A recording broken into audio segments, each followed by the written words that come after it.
Live ప్రసారం జరగాల. జగన్మోహన్ రెడ్డి మాదిరిగా ముందుగానే రికార్డ్ చేసి పేపర్ బట్టి మళ్ళీ దాన్ని తుత్తు అని మాట్లాడే రకం కాదు నారా లోకేష్ గారు. 32 అక్రమాస్తుల కేసులో జైలుకి వెళ్ళి 16 నెలలు చెప్పుకూడదన్న Jaganmohan Reddy. TET DSC exams కి నోటిఫికేషన్లు ఇచ్చి జగన్మోహన్ రెడ్డి 30 రోజుల్లోనే పరీక్షలకు ప్రణాళిక రచించాడు. ఇలాంటి తొక్లక పరిపాలన భారతదేశంలో ఏ రాష్ట్రంలో అయినా ఉంటుందా? ఎలా ఉన్నావో కూడా కొంచెం గుర్తుపెట్టుకో. అందరికీ నమస్కారం, నేను మీ కిరా కార్పేని.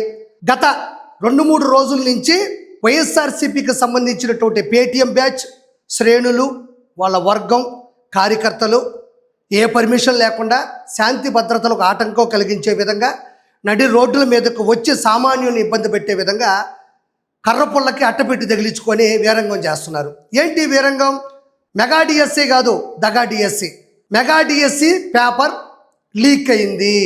పేపర్ లీక్ అవ్వడం కాదు, వైఎస్ఆర్సీపీ పార్టీ వీక్ అయింది. ఈరోజు జనాలందరూ కూడా ఉమ్మేస్తున్నారు. వెంటనే నారా లోకేష్ గారంట రాజీనామా చేయాలంట. ఎందుకు రాజీనామా చేయాలి? ఎక్కడ లీక్ అయింది? దానికి మీకు ఆరోపణలు ఉన్నాయి కానీ ఆధారాలు ఉన్నాయా? నిరూపణలు ఉన్నాయా? ఎక్కడ పేపర్ లీక్ అయింది? ఎవరు పట్టుకున్నారు? ఎవరు ముందుగా దాన్ని దొంగిలించి ఎగ్జామ్ రాశారు? కేంద్రంలో జరిగిన దాన్ని స్టేట్కి అనుసంధానిస్తూ ఆపాదిస్తూ మాట్లాడడం ఎంతవరకు సమంజసం? నారా లోకేష్ గారు రాజీనామా చేయాలంట. దేనికి రాజీనామా చేయాలా? అసెంబ్లీకి వచ్చి మాట్లాడలేని 11 మంది ఎమ్మెల్యేలు ఉన్నారు వైఎస్ఆర్సీపీలో. ఒక్కరు కూడా దరిదాపుల్లోకి రారు. 11 సీట్లు ప్రజలు మీకు గెలిపించి ఇస్తే అసెంబ్లీకి రాలేని మీరు కూడా నారా లోకేష్ గారు రాజీనామా చేయాలని ఒత్తిడి, మరి పెద్ద ఒత్తిడి అది. ఎవరు తీసుకుంటారు ఆ ఒత్తిడి? 2019 నుంచి 2024 మధ్యన స్కూల్స్ కావచ్చు, కాలేజీలు కావచ్చు, యూనివర్సిటీలు కావచ్చు, వాటిని కేంద్రీకృతంగా వాటి ఆధ్వర్యంలో మిట్ట మధ్యాహ్నం పట్టపగలు మీరు గంజాయి అమ్మలేదా? మీరు గంజాయి ఎక్కడ అమ్మారు? కాలేజీల్లో, స్కూల్స్లో, యూనివర్సిటీలు అమ్మారు. సరస్వతీ దేవి నిలయమైన ఆలయమైన స్కూల్స్లో, కాలేజెస్లో, యూనివర్సిటీలో మీరు గంజాయి అమ్మారు. ఆ ఉసురు తగిలే కదా ఈరోజు మీరు వెనకబడిపోయింది. మరి టెట్ డిఎస్సి ఎగ్జామ్స్ కి నోటిఫికేషన్లు ఇచ్చి జగన్మోహన్ రెడ్డి 30 రోజుల్లోనే పరీక్షలకు ప్రణాళిక రచించాడు. ఇలాంటి తొక్లక పరిపాలన భారతదేశంలో ఏ రాష్ట్రంలో అయినా ఉంటుందా? మరి నేను జాబ్ క్యాలెండర్ ఇస్తాను, మెగా డిఎస్సి నోటిఫికేషన్లు ఇచ్చి ప్రభుత్వ ఉద్యోగాలు ఇస్తానన్నటువంటి జగన్మోహన్ రెడ్డి కల్తీ మద్యం మీద, కల్తీ సారా మీద, కల్తీ రాజకీయాల మీద శ్రద్ధ చూపించాడే తప్ప ఏ రోజైనా జాబ్ క్యాలెండర్ దృష్ట్యా కానీ, మెగా డిఎస్సి నోటిఫికేషన్ దృష్ట్యా కానీ ఒక్కరికైనా ఉద్యోగం ఇచ్చినట్టు ప్రూవ్ చేయగలడా? మరి జగన్మోహన్ రెడ్డికి సవాల్ ఇచ్చినాడు విద్యాశాఖ మంత్రి, ఐటీ శాఖ మంత్రి నారా లోకేష్ గారు. నేను ఏ తప్పు చేస్తున్నా, ఎక్కడ పేపర్ లీకేజ్ అయ్యున్నా, విద్యాశాఖ మంత్రిగా నేను ఎక్కడ ఫ్లాప్ అయ్యి ఉన్నా, నా తప్పిదం ఎక్కడ ఉన్నా నేను లైవ్కి వస్తా. నువ్వు ఏ ఛానల్ రమ్మంటే ఆ ఛానల్కి లైవ్కి వస్తా. నువ్వు ఆరోపణలు ఉన్నాయి కదా, దాని ఆధారాలు, నిరూపణలు పట్టుకొని రా, నన్ను ప్రశ్నించు, నువ్వు నిరూపించు. కోట్ల మంది జనాలు లైవ్లో ప్రత్యక్ష ప్రసారం చూస్తూ ఉంటారు. రా అని ఏ విద్యాశాఖ మంత్రి ఇప్పటి వరకు సవాల్ ఇసర్లా. మరి జగన్మోహన్ రెడ్డి అండుకో, మరి పంపించండి మీ అన్నని అసెంబ్లీకి పంపించలేరు కదా.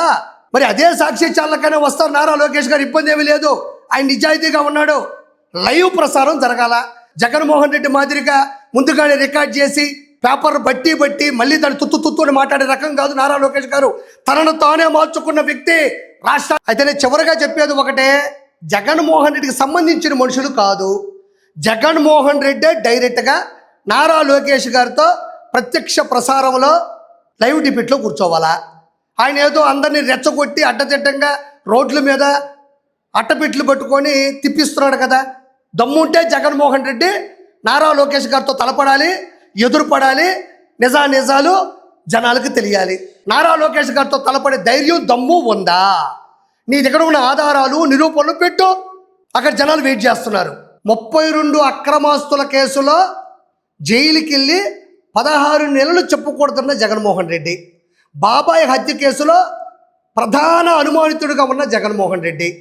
కల్తీ మద్యం స్కామ్లో ఏ రోజుడికైనా దొరికిపోయే జగన్మోహన్ రెడ్డి నీతి నిజాయితీగా, నికార్సుగా రాష్ట్ర విద్య ముందుకెళ్లడంలో నిరంతరం పటిమను చూపిస్తూ పోరాటం చేస్తున్న నారా లోకేష్ గారిని విమర్శించడం ఇంకా ఏమని చెప్పాలా?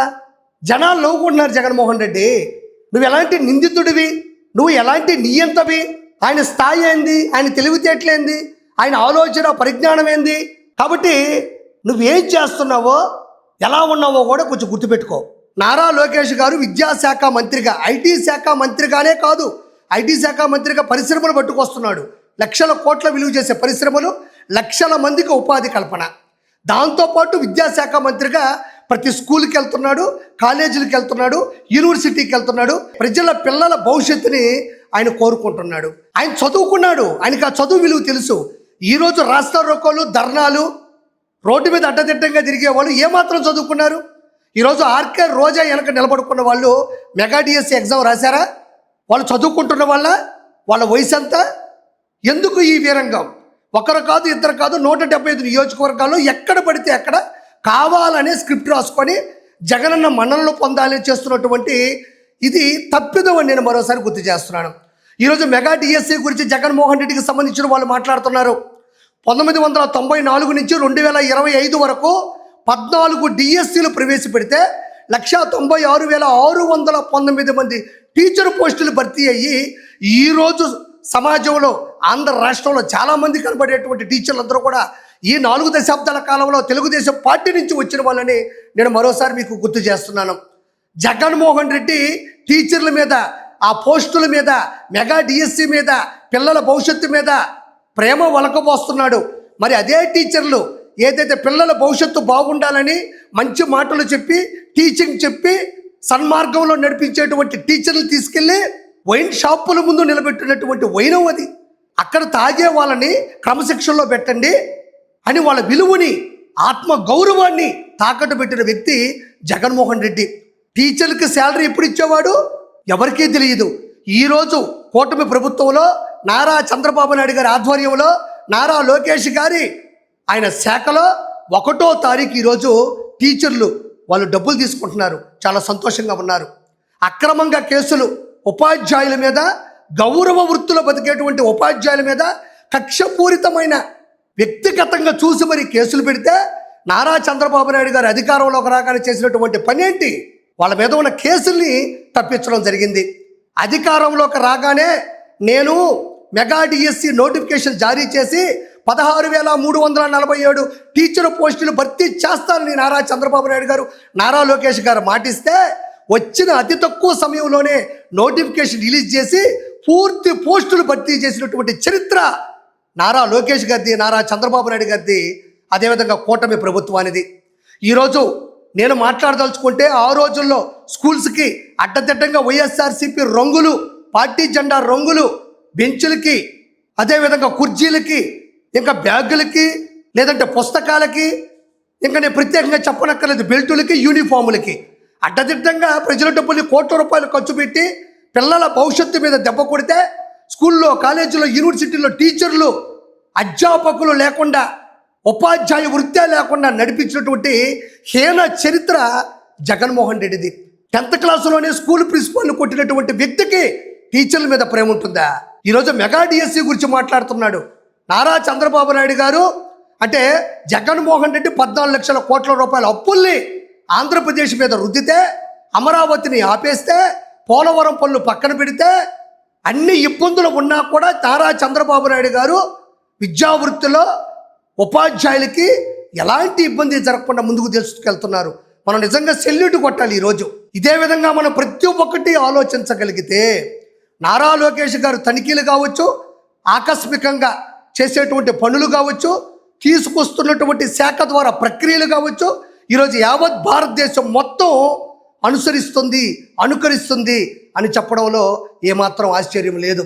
వీళ్ళు ఎంతమంది వచ్చినా సరే, ఎంతమంది అంటే గట్టిగా అరిచేస్తే ఒక 10 మందో, 10,000 మందో, 10 లక్షల మందో, 10 కోట్ల మందో చూస్తుండగా మనం సోషల్ మీడియా సాక్షిగా గట్టిగా అరిచేస్తే అవతలోళ్ళు తప్పు చేసేసారేమో అనుకుంటారు, అలా ఆపాదిద్దాం అని వైఎస్ఆర్సీపీ వాళ్ళు అనుకుంటే పప్పులో కాలేసినట్టే, తప్పులో కాలేసినట్టే.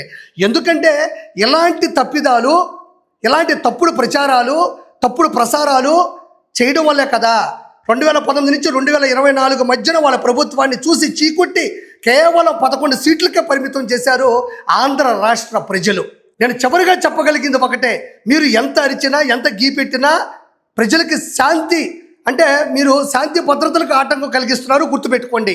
ప్రజలు ఇవన్నీ గమనిస్తున్నారు.